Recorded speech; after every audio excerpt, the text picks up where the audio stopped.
Hi there. I'm sitting on the porch and doing poetry on the porch in Hewitt, New Jersey, and hopefully I'll be able to get through this without the airplanes coming over or something else happening. But I wanted to start with a poem that Michael and I were going out to visit shelters, animal shelters, to find a cat, and we found one, Ariel. And it was heartbreaking to know that some of the animals would probably have to be put down. They say 1 out of 12 animals in shelters actually gets adopted out. I don't know if that's true, but that's what my statistics were told. So around the time that the Border Patrol people were separating moms from their kids, and the kids were being put in cages, a little boy died, and his name was Felipe Gomez Alonso. And so I wrote this and dedicated that to him. The name of the air. And it came to pass that the old cats, the injured, the indigent, the kittens without papers, the toms with torn ears, stared through their cages at the people. The borders they had crossed, largely invisible, had gotten them captured here.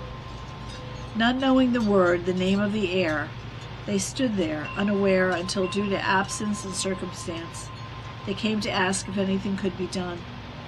They peer through the cages, eyes questioning their captors, their temporary gods, and finding it harder and harder to breathe, but coming again to ask, and then they kneel there without asking.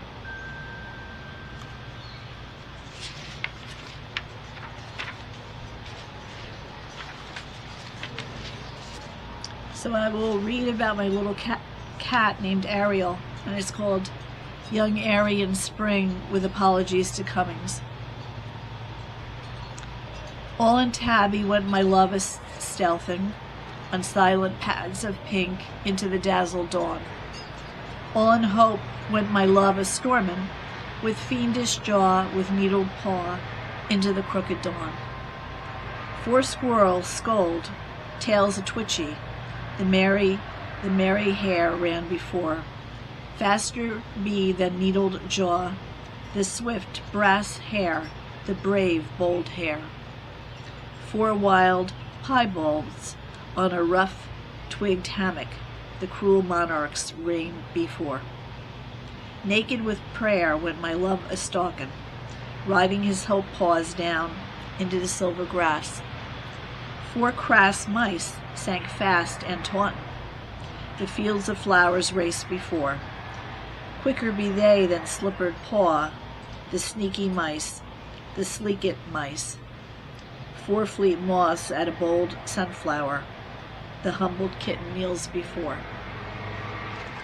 And I will conclude with rejection slips. So there's a lot of parentheticals in this because it's what I'm really imagining that the rejecting poetry magazine or journal is really trying to tell me. Dear Poetess, we are a male-dominated publishing house. We save poet for the genuine masculine pronoun, writer for the transitional all others. Thank you for your enthusiastic 8-poem submission to Ovid Quarterly. We prefer 3 poems and stop reading after 2 strophes. And while we were riveted on your New Age feminist posies, especially the brilliant Hot Flash in the Time of Trump, I am afraid for this moment in time, and any future moment of this presidency, we are allowing them more time to mature, although the word fester certainly comes to mind. A more suitable period, a modical, journal is the better word, we thinks, would be Florio Power, Little Flowers, Big Noises, or even Off Kilter, a handbook for the criminally insane. Fear not, you are not among the slush pile, but we do receive a daily drizzle of nasty submissions that are sometimes even more alarming than yours. We are grateful for a slightly more conservative approach, and so perhaps your subscription to the National Review has expired. Naughty girl, wiki wiki, We do encourage you to purchase our journal. Why not capitalize on desperation? And please feel free to resubmit 3 poems in 3 months, making it easier for you to remember sweetness. We feel strongly additional poems from you will allow us time to reconsider and possibly to forgive and forget.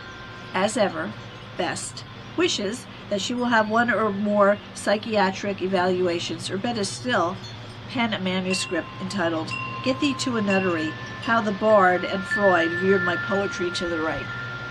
We remain your waiting with bated breath editors, forever ready and eager, with a red pen, a red cap, and a very wide red tie.